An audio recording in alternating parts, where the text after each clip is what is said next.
Hello, my name's James Pointer and shooter behind the project A Portrait of a Wrestler, and I welcome you to this, the latest video in our series looking back at my fellowship panel project from 2014. The latest wrestler we're going to be looking at is a gentleman by the name of Martin Stone. Now, Martin first came to us back in 2014 on the recommendation of Andy Boy Simmons. It's never what you know or who you know, it's who you know who's willing to put their reputation on the line for you, and Andy was willing to do that for us. He'd come over to Portsmouth to work on some shows down here, and Andy recommended that he come and see us for some photos beforehand, and Martin was very kind, gave us 45 minutes of his time and got involved in the project. Let's have a look at some of the images we got from this shoot. So the first image we've got here is Martin with the Union Jack flag over his shoulder. He brought the Union Jack flag with him. It's sort of synonymous, it's sort of like his hooligans role and everything that goes before that. It's quite an easy story to tell, but once I'd used it, and I'd used it for Doug Williams in a previous shoot as well, I wanted to sort of like maybe move away from that and get more into the character and what he was going through at the time.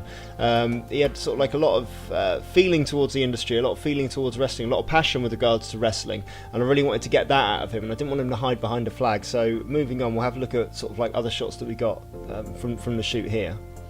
First one's quite low down, at quite a high angle as well on the light, so his eyes have gone quite dark there, looking quite intimidating, and I took a low angle and a wide angle shot to make the most of these big arms and these big hands sort of coming down towards you, which gave me the idea for the next shot, which is this one here where we're even lower and it's like he's just sort of getting ready to sort of attack you from sort of down below, if that makes sense. This sort of, I wanted to sort of an air of dominance around him, and working well with black and white as well. I thought with his grizzled face and, you know, with regards to like the beard and the huge physique that he had, I thought that worked really well with black and white. Kind of like a two light setup here. There's two kicker lights either side and the main light in front, plus there's a reflector in there as well, so kind of a four light setup altogether. Quite a complex setup, not one that I'm usually sort of working with, a bit more complicated than normal.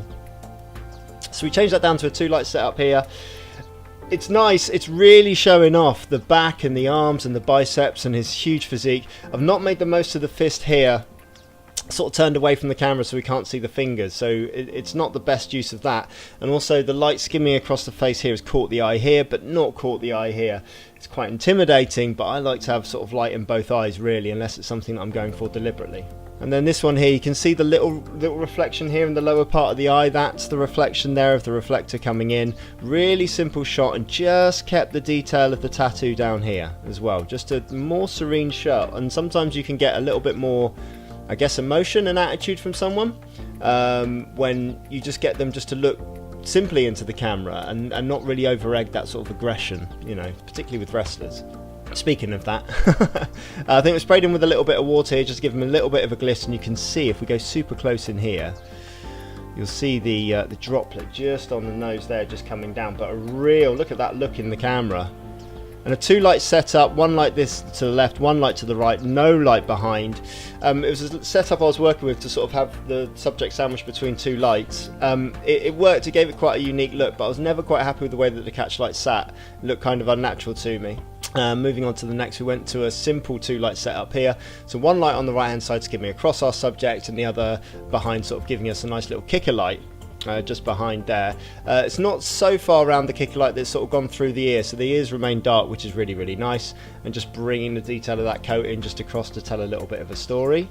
And then we've moved it on here, and I kind of like the pattern of the tartan on the inside here. Big fist in the foreground on the wide angle, and a nice intense look straight into the camera. It's one of my favourite ones from this shoot, that shot. And then we've moved it to a high key setup, kind of Rankin inspired this one. Low angle again, really low angle, making the most of that thick neck, just letting the jacket sort of dangle down and just really having that intimidating look straight into the camera. Yeah, quite a deep aperture on that one as well, maybe above f16, just to get as maximum amount of detail out of the shot as possible. And then a much simpler one here, two light setup, just the one light on the left hand side here and the one background light. The one background light on here is just giving us, we're going close, just giving us the tiniest little bit of kick there on the side of the face and the jawline, which is nice little separation detail. And once again, a nice simple shot there. I kind of like that one. But this is the one that we eventually went with. A simple profile, making the most of that physique, plenty of light around the subject coming across, giving us highlights, shadows, intensity, and almost a sense of peace as well. It's kind of like a wrestler who's ready for a fight, and it's one of the first profile shots that I did, and I just think it just gives a real simple story there as to what this guy's about, featuring the tattoo on this arm. and just making the most of this brilliant profile that he's got, and the telling a story with that. So that's the one that made it through to the panel. So we'll pop him in there next to the rest. The next subject we'll be covering in this podcast, we'll be going back to a fellow called Crusher Curtis, who wrestles down here on the south coast of England and elsewhere. A guy full of character, and I can't wait to share the images with you. If you've enjoyed this video, subscribe to the channel, tell your friends, like it, share it, do whatever you need to. You can follow me on the Instagram and the Twitter at Y2JimBob, it's Portrait of a Wrestler. Everywhere else, and as ever, all the very best.